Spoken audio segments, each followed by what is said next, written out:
As a child, my parents always told me you could be whatever you want to be. You could do whatever you want to do.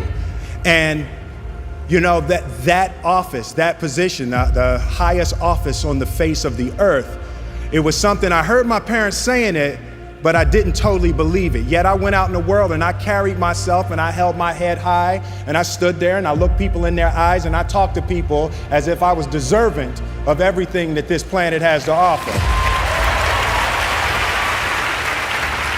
So I really want to say to children out there and to people who are watching, Confucius said one time, he who says he can and he who says he can't are both usually right. And I want you to keep in your heart, just know that you can. Know that you can.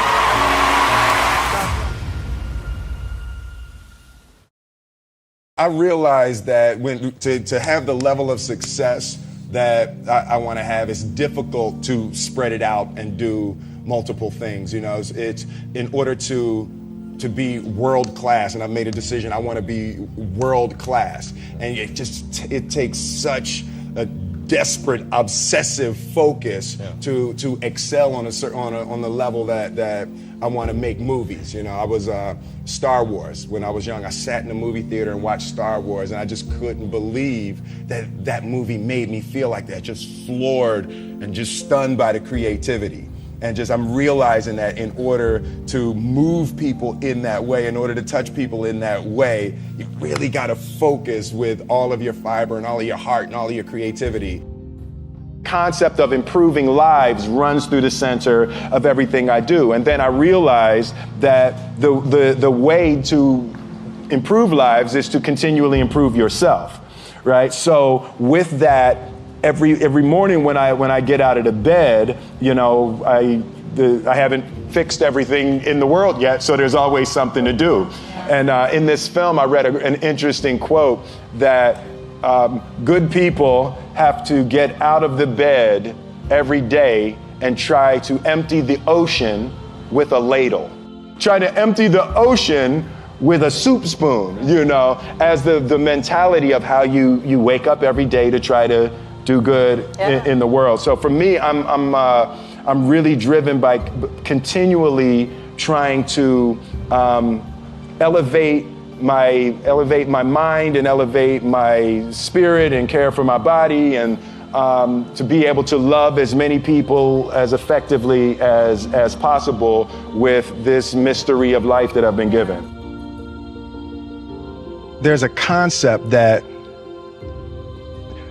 I don't want to be an icon. I want to be an idea. You know, I want to represent an idea. I want to represent possibilities. I want to represent magic, right? That you're in a universe and 2 + 2 = 4. 2 + 2 only equals 4 if you accept that 2 + 2 = 4. 2 + 2 is going to be what I want it to be.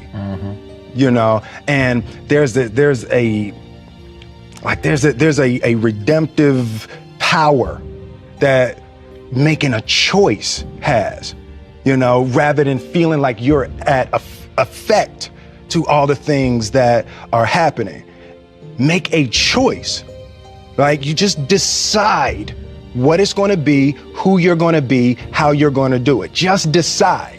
And then from that point, the universe is going to get out your way. It's water. It wants to move and go around stuff, you know. So for me, I want to represent possibilities. I want to represent the idea that you really can make what you want. One of my favorite books is The Alchemist, Paulo Coelho. And I just believe that. I believe that I can create whatever I want to create. If I can put my head on it right, study it, learn the patterns, and, you know, it's hard to put into words, some real metaphysical, esoteric nonsense, but I feel very strongly that we are who we choose to be. The only thing that I see that is distinctly different about me is I'm not afraid to die on a treadmill. Right? I will run. You would not be outworked. I will not be outworked. Right. Period. Yeah. You know, you might have more talent than me. You might be smarter than me. You might be sexier than me. You might be all of those things. You got it on me in 9 categories. But if we get on the treadmill together, right, there's 2 things. You're getting off first, or I'm going to die. It's really that simple, right? So let's go back to the question about what if people block me out. It's going to be 2 options. I'm going to get back in, or I'm going to be dead.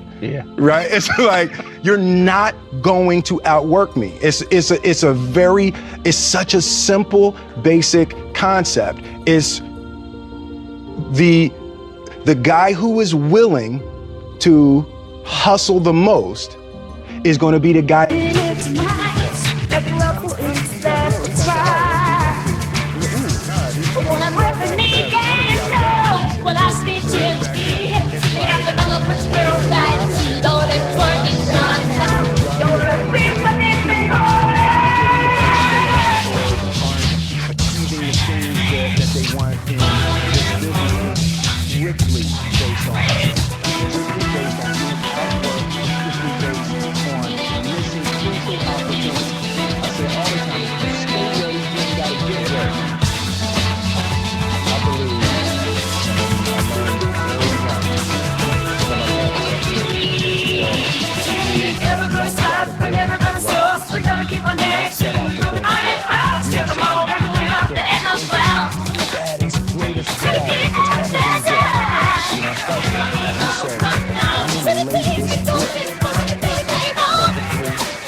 You say, I'm going to lay this brick as perfectly as a brick can be laid. There will not be one brick on the face of the earth that's going to be laid better than this brick that I'm going to lay in this next 10 minutes. And you do that every single day. Soon you have it. And I think psychologically, the advantage that gives me and a lot of people have in competition is difficult to take the first step. The task is always one brick. Which is not this wonderful, esoteric, elusive, godlike feature that is special among us. It's something that truly exists in all of us. So, this is what I believe, and a godlike feature that only the special among us will ever taste. You know, it's something that truly exists in all of us. It's very simple. This is what I believe, and I'm willing to die for it. Period. It's that simple. I know who I am, and I know what I believe. I know who I am, I know what I believe. That's all I need to know. That's all I need to know. So from there, you do what you need to do.